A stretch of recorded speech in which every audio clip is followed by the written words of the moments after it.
The iron grates of the truck clanked shut behind them. Dust settled over their uniforms, torn khaki skirts stiff with sweat and soot. A Japanese auxiliary nurse, barely 23, stood stiff in the dirt of an Oklahoma ranch yard. She was a prisoner, told that capture was worse than death. But now she was staring at a fire pit, a stack of porterhouse steaks, and an American cowboy tipping his hat. "Well, hell, boys," he drawled, turning to the others. "Let her cook the steaks." The men chuckled. The silence that followed wasn't scornful. It was curious. They'd just watched her take flour, salt, and a dented coffee tin and make something that tasted like memory. She'd fed 24 men in a dusty mess tent the night before, using scraps. Today, there was meat, real meat. And someone whispered, "Let's see what else she can do." She didn't speak English, but she understood the nod. It wasn't surrender. It was something else. It was trust. The scent of beef fat hitting cast iron rose through the dusk like a signal flare. The smoke curled in the wind, tugging at memories she didn't want and images she'd never imagined. She stood in borrowed boots that didn't fit, on Oklahoma soil that cracked beneath the heat, surrounded by men who wore hats instead of helmets, laughed instead of shouted, and watched her, not with contempt, but with cautious interest. Her fingers, calloused from triage and field bandages, now turned meat she didn't grow up eating. The steak sizzled. She didn't flinch. Around her, the ranch yard flickered with firelight and contradiction. There were no shouting guards, no barking orders, just cowboys, some with sunburned necks, others with rolled cigarettes tucked behind one ear, leaning against fence posts, watching her work like she was part mystery, part magician. None of this made sense. A week ago, she had been dragged from a jungle foxhole in the Philippines, rifle barrel to her back, expecting the end. Instead, she'd been shipped across an ocean, loaded onto a train, and dropped in the middle of America's wild, beating heart. She had imagined cages. She got cattle. She had imagined interrogators. She got cowhands. The world was wrong in a way that made her knees weak. A man called Jim, at least she thought that was his name, had first noticed her in the mess tent 2 nights earlier, folding napkins with eerie precision, her hands moving without thought, as if the war hadn't interrupted them. When one of the older cooks dropped a tray of flour and swore, she had instinctively bent to gather it. 10 minutes later, she had shaped something bread-like from scraps and memory. One of the guards bit into it, blinked, and said, "Damn." Word got around. The next night, they handed her a sack of potatoes, then, this morning, a raw cut of beef. Now the steaks, were literal. The smell alone was unnerving. She had lived on rice, fish, when lucky, and dried root vegetables that tasted like soap. Meat was reserved for officers or ghosts. Yet here she was, flipping thick slabs of American beef with a pair of metal tongs, the fire hot against her cheeks, the smoke staining her skin with something ancient and strange. One cowboy muttered to another, "She's got a hell of a hand." Another said, "Watch, she don't need no help." No one mocked her. They just waited. Behind her, the sun sagged toward the horizon, painting the sky with blood-orange streaks. Somewhere off past the hills, cattle moaned low in their pens. She didn't look up. She was counting in her head, not seconds, but instinct. She pressed the edge of the stake, felt the give, turned it, and let it rest. Her movements were methodical, reverent. Each motion declared, "I am still here. I know how to make something live." When the food was done, she didn't serve it. She stepped back. One of the younger men approached, hesitant, like he was about to touch something sacred. He picked up a steak, cut it in half, and his eyebrows rose before the bite even touched his mouth. The flavor spoke first. Then came the nod. Then came the silence.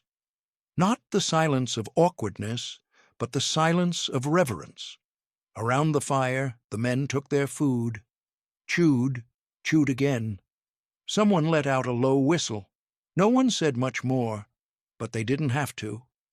She stood off to the side, unsure what was allowed now, but Jim, or maybe Joe, offered her a plate. It had a smaller cut, still warm. He nodded the same way as before. She took it, sat on the edge of a wooden crate, and ate slowly. The taste of salt and pepper on fire-seared meat hit the back of her throat like lightning. It was tender. It was terrifying. Not because it was unfamiliar, but because it was human. Around her, the cowboys kept eating. They didn't treat her like an enemy. They didn't treat her like a hero, either. Just a cook. Maybe the cook. One said something she didn't understand, but the tone was soft, like a compliment. She blinked. Her hands, still holding the warm plate, trembled slightly. Not from fear, from something worse. Hope. The fire crackled. The wind picked up dust. And someone, she would never know who, said the words that would echo long after the war ended, after the barbed wire rusted, after the boots were traded for sandals again. Let her cook the steaks. The words hadn't existed in her world before. In the heat and mud of Luzon, where monsoon rains turned everything to rot and orders came down like thunder, there were no such things as steaks or choices. Only obedience, only endurance. She had not always been a cook. She had been a nurse, a ghost in a white uniform. Her name rarely spoken, her face always lowered. She had not been taught to create, only to comply. Back then, the war was her whole sky. In training, she had memorized oaths older than her father. Bushido, duty, purity of spirit, death before capture. That last part was repeated again and again like a spell. One officer, old enough to be her grandfather, had shouted that no woman of the Empire should let her blood be touched by American hands. "Better a blade in your own stomach," he barked, slamming his fist into the map-covered wall. She had nodded. They all had. The girls had been trained not to see each other cry. They practiced bandaging limbs without emotion, injecting morphine into soldiers who looked like children.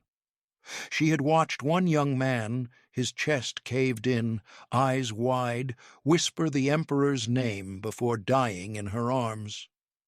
She didn't cry then. She didn't even blink. That was what loyalty demanded, but loyalty had never known hunger like the hunger in the jungle. Weeks before capture, her unit had been pushed back, deeper and deeper into the island interior, where bamboo and heat strangled the air. Food became myth. They boiled leaves, caught insects. Once, she and another nurse scraped salt off a wounded soldier's skin just to flavor their rice. What rice was left, anyway? Their commanding officer ordered them to keep moving, even as the sounds of retreat grew louder, even as radio silence turned to static. The Americans were advancing fast. Every day the sky thundered with aircraft she had been told were primitive and weak. They did not seem weak now. Her final mission was an evacuation.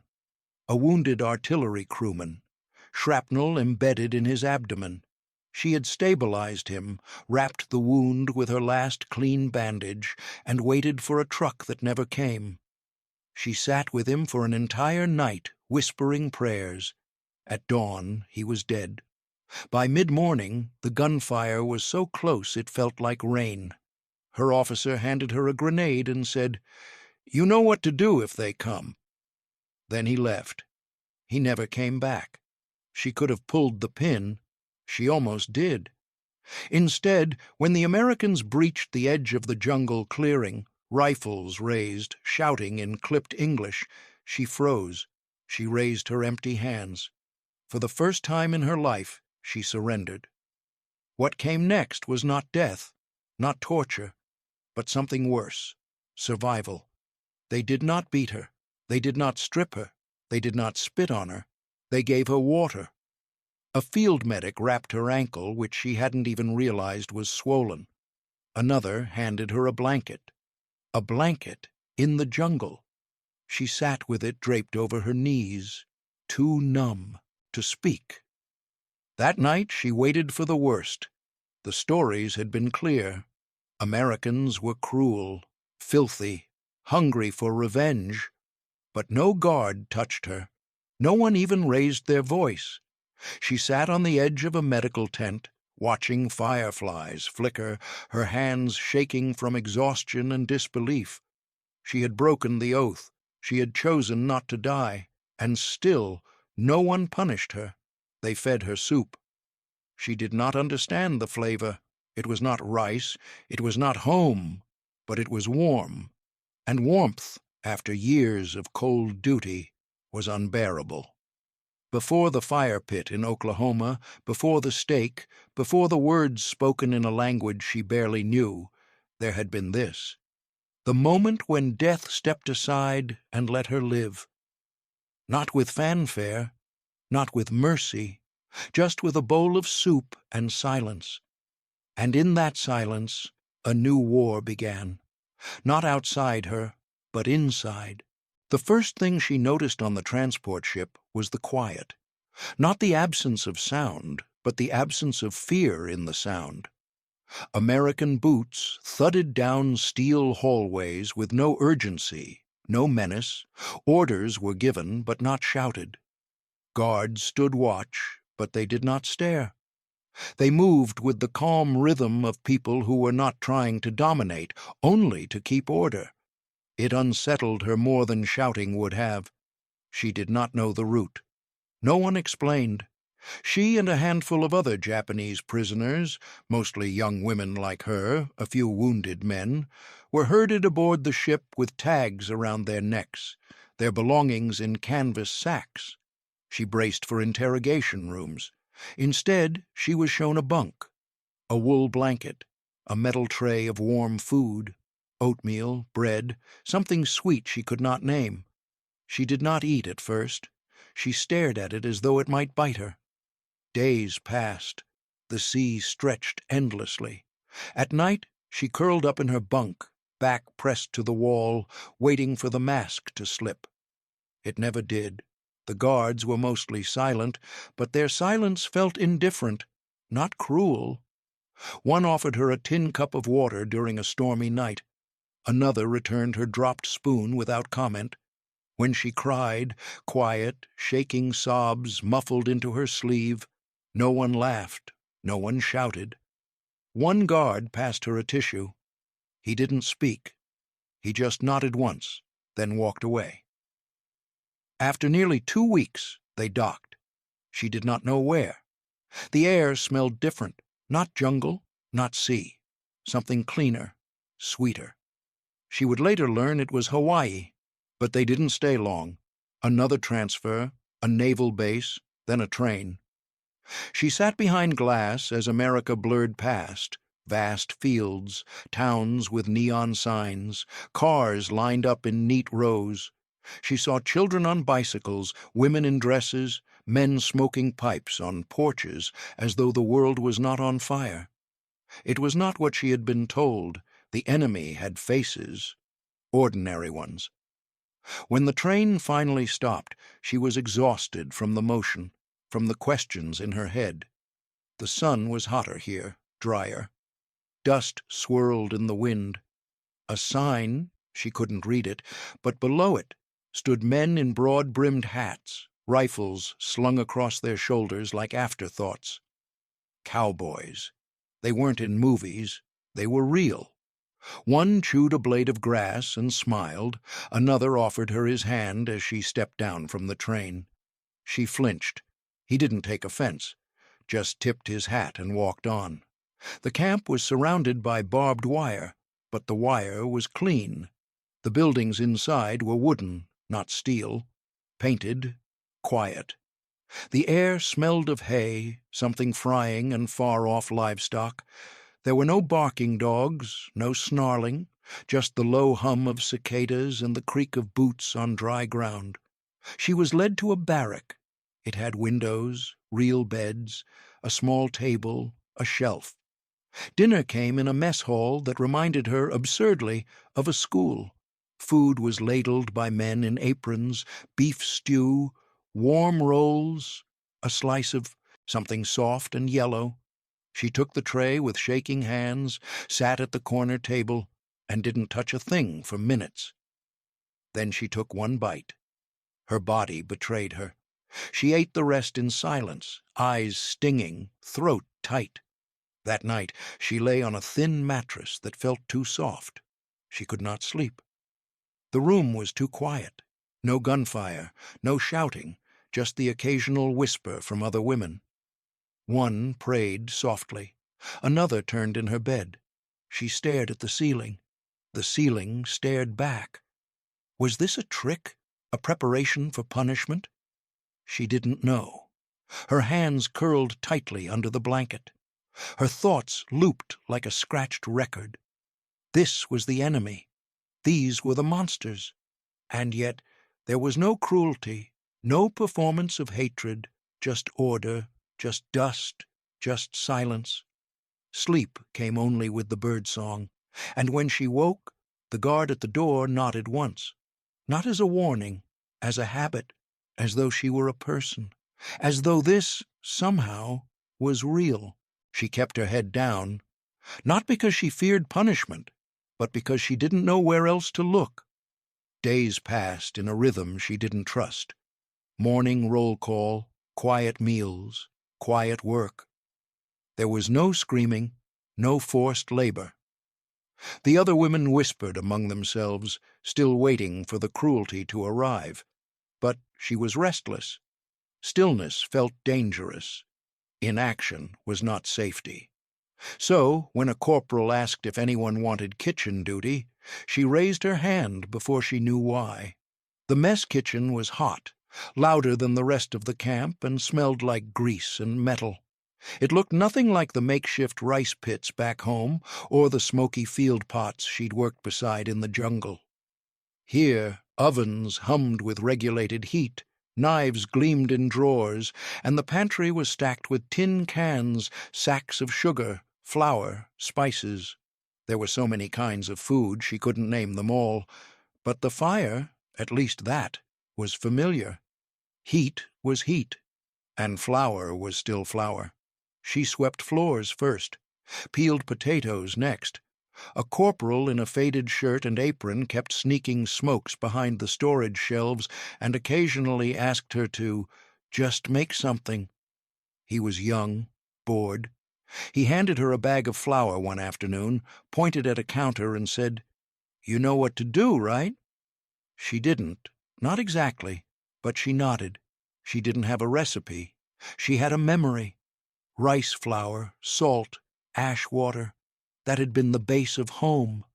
Her grandmother had made biscuits once, during the lean months before the war. One bowl, one wooden spoon, and fingers that knew when the dough was right. She tried to mimic the same touch. The American flour was heavier, but the instinct was still there. She added water slowly, pinched salt into the mixture, pressed the dough until it yielded. No rolling pin, just her hands. She shaped each biscuit like she was shaping a wound, carefully, with respect. The oven heat roared when she opened it. She hesitated, then placed the tray inside. She watched, crouched on her heels, as the dough began to rise, edges browning. The smell hit her first. Not home exactly, but close. A sweetness she didn't expect, rich and warm and almost unbearable. It smelled like safety, and that made her heart twist. When the biscuits were pulled from the oven, she didn't taste them. She simply placed the tray on the counter and stepped back. The corporal wandered over, grabbed one, bit down, and stopped. He blinked, then grabbed a second, then motioned to the others. Within minutes the tray was empty. One man muttered, "That ain't army food." Another said, She could teach my wife a thing or two. Later that evening, the Cowboys, guards, technically, though they rarely acted like it, filed in for dinner. Word had already spread. There was a quiet buzz in the air. She stood in the back, half hidden behind a column, as they took their trays, sniffed the air, chewed slowly. One of them, a tall one with sleeves rolled, high and dust still clinging to his boots, pointed his fork toward the kitchen and said, half laughing, "Let her cook the steaks tomorrow." But no one laughed. The words hung in the air, absurd and serious all at once.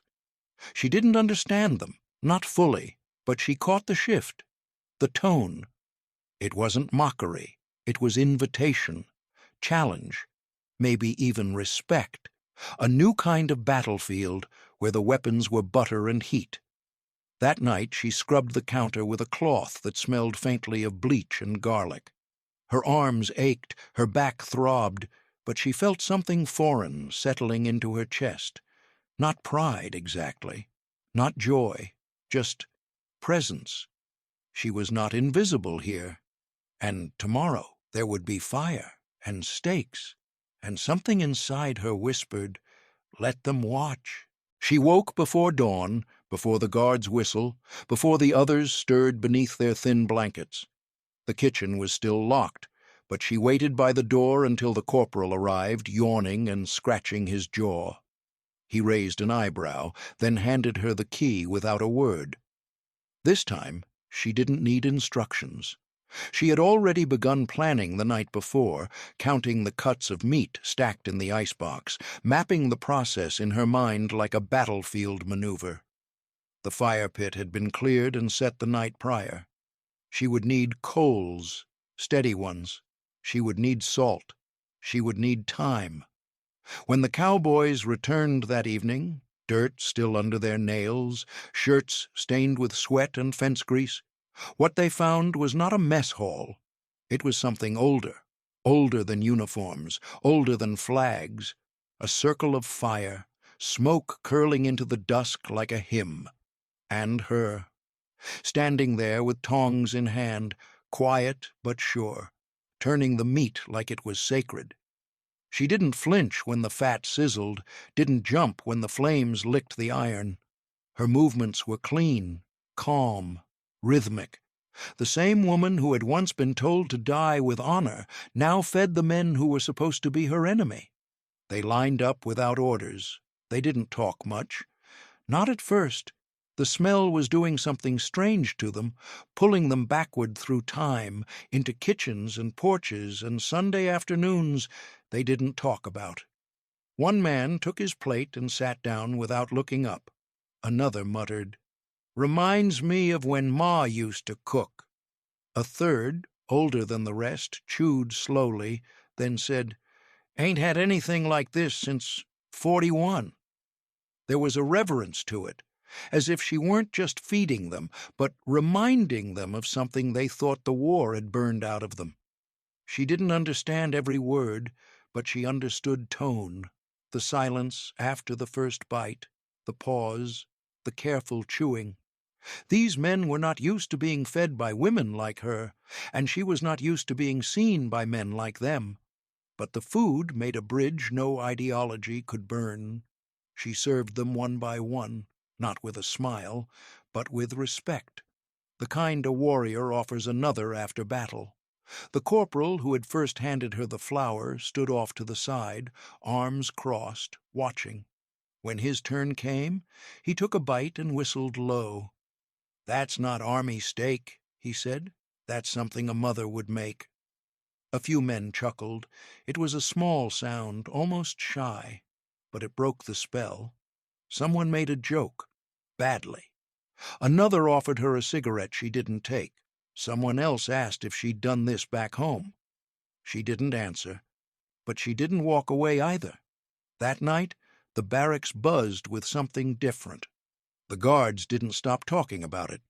One swore he saw her check the meat's doneness with her fingertips, like a chef.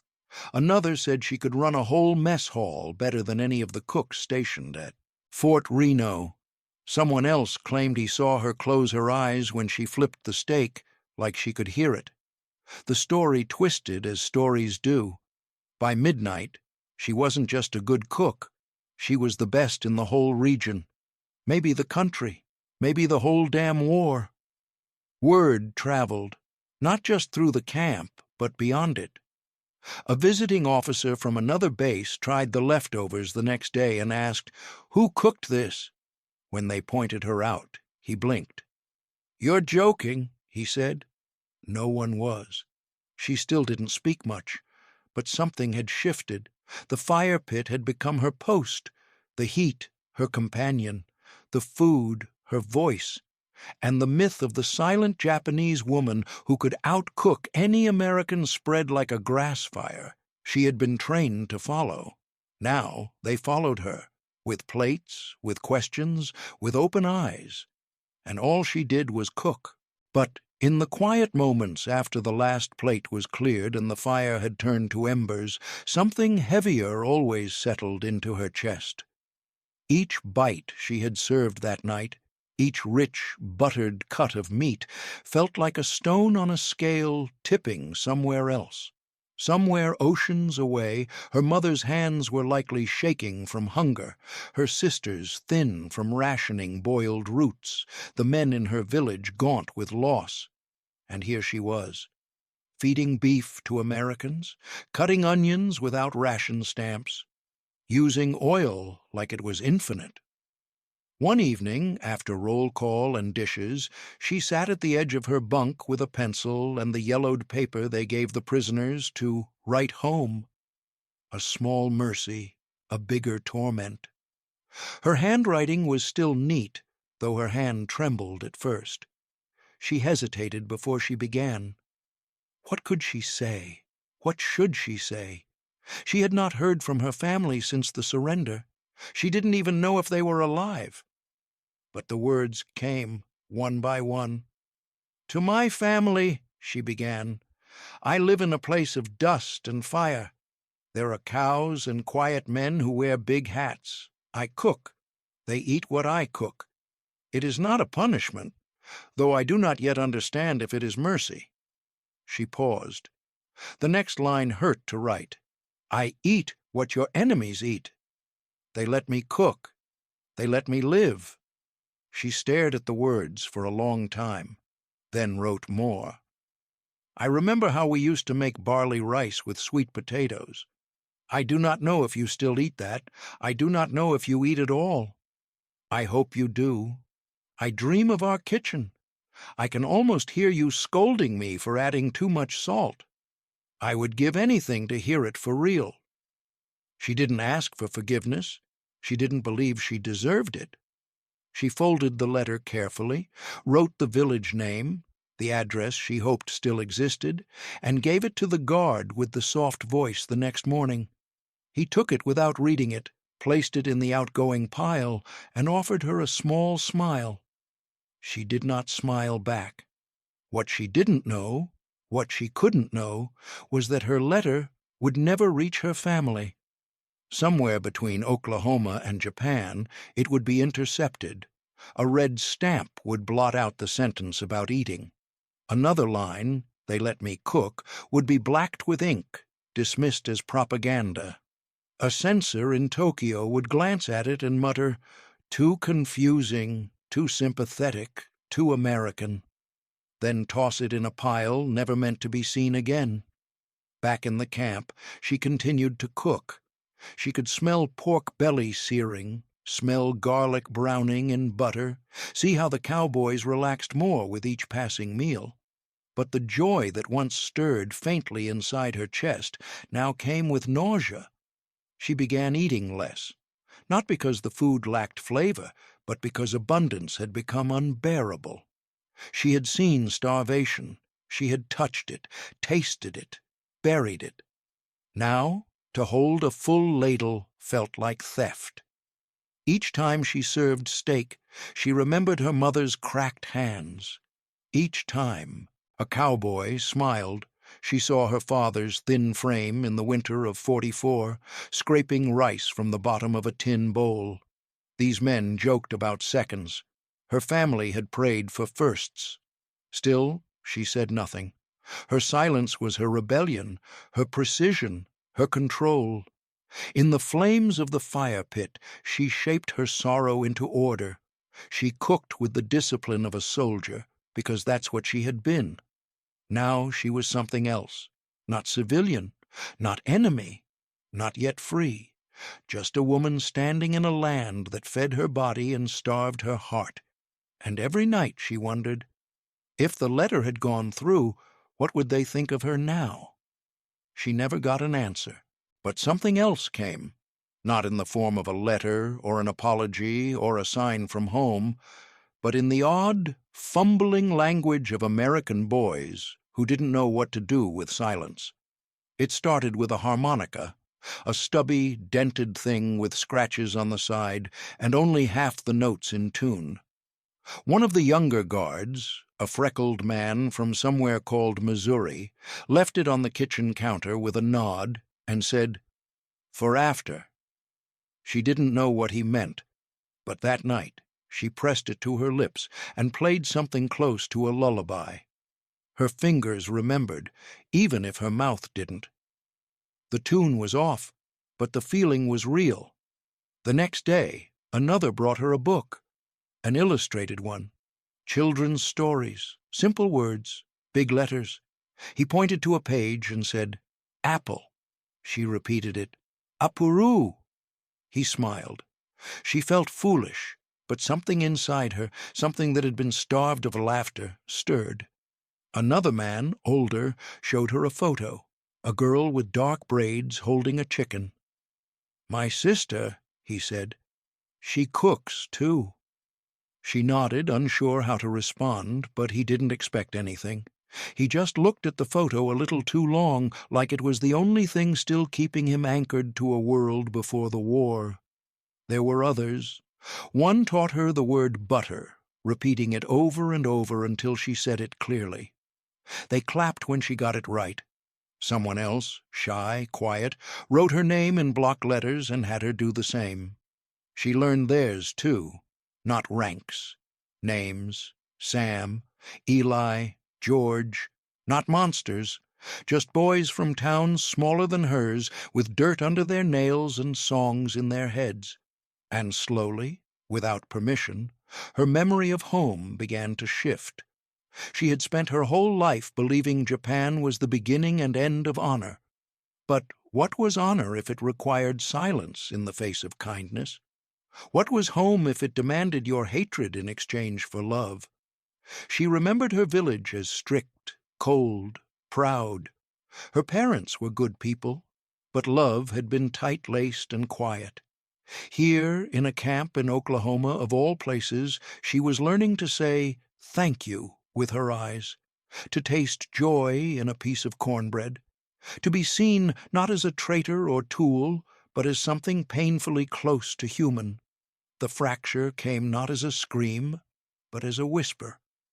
One morning she looked in the mirror above the wash basin and didn't recognize the eyes staring back. They weren't enemy eyes. They weren't loyal servant eyes. They were her own, unclaimed, floating between two worlds. If Japan saw her now, laughing softly at a joke she barely understood, eating with her sleeves rolled up, sitting on wooden steps as fireflies blinked in the dusk, would they still call her daughter? The crisis was quiet, a slow undoing. The threads of Bushido had once bound her spine straight. Now they unraveled, thread by thread, replaced by something she couldn't name. When the men joked with her, it didn't feel like humiliation. When one called her the best damn cook west of the Mississippi, it wasn't propaganda, it was friendship, unearned, dangerous, true. She still bowed when someone handed her something, still spoke little, but inside the war lines blurred. If the enemy gives you dignity, what does that make you? She had been trained to see them as beasts, but they cried, they mourned, they told stories, they shared photos, they offered her music. They were not monsters. And if monsters could feed her soul more gently than her own homeland had ever done, then maybe the war wasn't the only lie she had been told. The sun set behind the ridgeline like a lid closing on a pot, and the men came in, boots dragging, mouths ready. But something was wrong. The kitchen was quiet. No smoke, no sizzle. The fire pit, cold. She stood over a wooden crate, frowning. The shipment hadn't arrived. No beef, no bacon. Just a few cans of beans, a half-sack of onions, and a bucket of bones meant for broth. A supply delay, someone said. Weather, maybe. Or trains rerouted. Whatever the cause, the meat was gone. She stared at the scraps like a general surveying a broken field. Around her, the guards muttered. Jokes were made. Guess we're fasting tonight. Might be safer to eat the boots. One man, clearly trying to be helpful, offered a tin of sardines. She didn't flinch. She didn't sigh. She simply reached for the onions. There was still lard, still fire, still memory. She began by browning the onions in the last of the fat, slicing them thin until they wept onto the hot pan, sizzling and curling like smoke on a battlefield. She boiled the bones in a deep pot, coaxing out what flavor they had left, then poured the broth through cloth to catch the grit. She crushed saltines with a rolling pin, added beans, mashed and seasoned everything with vinegar and garlic. It wasn't steak, it wasn't even stew, but it was hot, it was rich, and it smelled, somehow, like food meant for real people. When the cowboys came to eat, they were quiet at first, then cautious, then stunned. One spoonful in, and the jokes stopped. One man wiped his mouth and said, "Hell, I don't even miss the beef." Another stood, theatrically, and dropped to one knee in front of her. "You're the best damn cook this side of Kansas," he said, grinning. "Maybe the whole country." And without warning, without hesitation, she laughed. It wasn't a polite chuckle. It wasn't a hidden smile. It was a sound full of breath and belly and something deeper, something that hadn't been touched in years. It startled the men. A few laughed with her, unsure what had triggered it. A few looked at each other, and then at her, and realized that something had shifted. She was no longer their prisoner. She was their chef. She wiped her hands on her apron and shook her head, still laughing, eyes crinkled.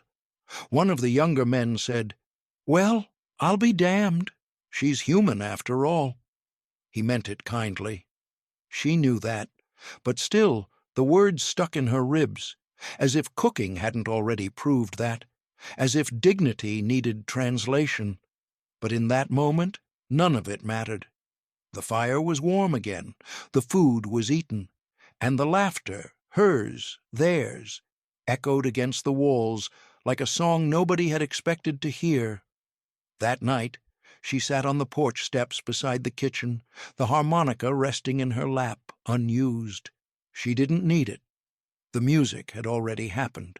In the scraping of empty bowls, in the clatter of spoons, in the way one man had tapped his fingers on the table like a drumbeat while chewing, she had fed them again. Not just their stomachs, but something older, deeper. She looked up at the sky. The stars didn't seem so far now. The war felt like a bad memory someone else had told her once, long ago, in a different language. And somewhere in the space between fire and laughter, between hunger and comfort, she found herself, sitting not as a symbol, not as a soldier, not as a servant of shame, but as a woman who had made something from nothing. And for once it had been enough. If you're enjoying this story, like the video and leave a comment below telling us where you're watching from. Your support keeps stories like this alive. The notice came like a knock you'd been waiting for, but still weren't ready to hear. The war was over, the surrender signed, repatriation orders issued. Her name was on the list. The same guards who had once looked at her with suspicion now lowered their eyes when they passed her in the corridor. One even offered to carry her bag. She declined. There wasn't much to carry anyway. A folded apron, a harmonica, a book of English words with small drawings in the margins, things no one back home would recognize. The morning she left, the kitchen was quiet, the fire pit cold again. A few men came to say goodbye. They didn't wear their hats. They looked like boys again. One held out a tin cup with a half biscuit wrapped inside. "For the road," he said. She took it. She bowed. She didn't say goodbye, not because she couldn't, but because some things were too final for words. The train ride was long, the boat ride longer. No steak this time, no laughter, just government rations, military orders, and the rhythmic churn of engines pushing her toward a country that had buried its warmth under rubble. When she stepped off the ship onto Japanese soil, she didn't recognize the air. It smelled like ash and rust. The port was silent. Faces were gaunt. Uniforms sagged. She searched the crowd, but no one waited. No one waved. No one knew who she was or where she had come from. She walked the road back to her village, what was left of it. The school was gone. The shrine had collapsed. The market square was now a field of soot and broken stone. She found the place her home used to be. The well was still there, the tree stump. But the house? Gone, flattened like paper. A neighbor, or what remained of one, told her in a whisper that her mother had died in the winter. No one knew what happened to her sisters. Some said they went north. Others said they married soldiers. No one knew for sure. No one asked. She didn't cry. She didn't scream. She simply sat where the floor used to be and placed the harmonica beside her. She didn't play it. Not yet. The people who remained didn't know what to make of her. She had the right face, the right voice, but her silence felt strange. She didn't walk like someone starving. She didn't speak like someone defeated. She was a ghost of two wars, a woman shaped by both empires, too American to be trusted, too Japanese to be forgiven. The neighbors offered food, but watched her closely. When she tried to help in the kitchens, they flinched at the sight of her using butter. They hadn't seen butter in years. She said little. She worked. She swept the temple steps, though the gods had long since gone quiet. At night, she sat with her apron folded in her lap. It still smelled faintly of smoke and beef, though the memories felt like someone else's life. She had fed cowboys. She had been saluted in jest. She had laughed in the face of war. But none of that mattered now. Not here. Here, she was a woman without a title, without a country, not a soldier, not a prisoner, not a hero, just someone trying to find a place that hadn't burned. She wondered, not for the first time, if survival was supposed to feel like this. Not triumphant, not sacred, just silent. A long exhale after the world has finished speaking. The harmonica sat in the corner. She didn't touch it, not yet, but years passed. And time, like hunger, makes space where none existed. In the shifting tide of post-war Japan, people rebuilt not with declarations, but with kitchens. One evening in Osaka, a narrow alley lit by soft lanterns and cigarette glow, a wooden sign appeared above a door that had once been a tailor's shop. The name was simple. No flag, no apology. Just 3 kanji for warmth, earth, and hands. Inside, a woman in her 40s stood behind a counter, apron tied tight. The room held 4 stools, a single grill, a shelf of spices that didn't quite belong. The oil in the pan smelled foreign, but inviting. She took her time with the onions, always the onions first, browned slowly until sweet, then lard, then flour, a whisper of pepper, ground by hand, then steak, thin cut but deliberate, seared on cast iron like memory. A dash of vinegar, a side of biscuits, soft in the center, crisp at the edge. It wasn't Japanese food, it wasn't American food, it was something else. Something made from ash and laughter, from hunger and healing. People came, curious, then loyal. Men who'd fought in China, women who'd lost everything. Young couples, tired workers, traveling students. Some whispered, "Yoshoku," Western food. Others just called it strange. But they ate, and they returned. And always, always, they cleaned their plates. No one knew her story. She didn't tell it. She didn't need to. The only clue was the photograph. It hung near the back, half-shadowed behind a row of dried herbs. 5 men sitting cross-legged. Broad shoulders, slouch hats, sunburned grins. A woman among them, smaller, stiffer, but smiling. A campfire in the middle. A plate of steak balanced on a crate. No caption, no explanation, just proof that something had happened once, in a country far away, between enemies who forgot to act like enemies. Sometimes a customer would ask, "Who are they?" She would shrug. Old friends, nothing more, but in truth, they were the first people who had ever told her she was good at something. Not useful, not obedient, not loyal, good. That word had been a kind of rescue, and every time she reached for the pepper grinder or folded a biscuit with her fingers, she remembered it. Not the war, not the noise, just the quiet afterward, the fire, the jokes, the way laughter tasted when your stomach had been empty for too long.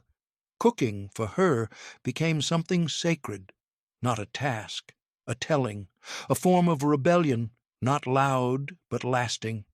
Because food, when made right, carries story. And her story had once been erased, but now it lived in every softened onion, every glistening cut of meat, every bite that made someone pause and say, This tastes like something I forgot I missed." She had been a tool, a servant, a ghost, but here, behind her counter, flame at her fingertips, she was something else. A creator, a keeper of flame, a woman who took the worst of what the world gave her and turned it into warmth. And when the kitchen emptied and the dishes were clean, she would sometimes sit with a small glass of tea and glance at the photo. Her eyes would soften, her shoulders would relax, and every so often she would smile, not because it had been easy, but because she had made it hers. If this story moved you, please like the video and drop a comment below. Tell us where you're watching from and what you think of her journey. Your voice helps keep these forgotten histories alive.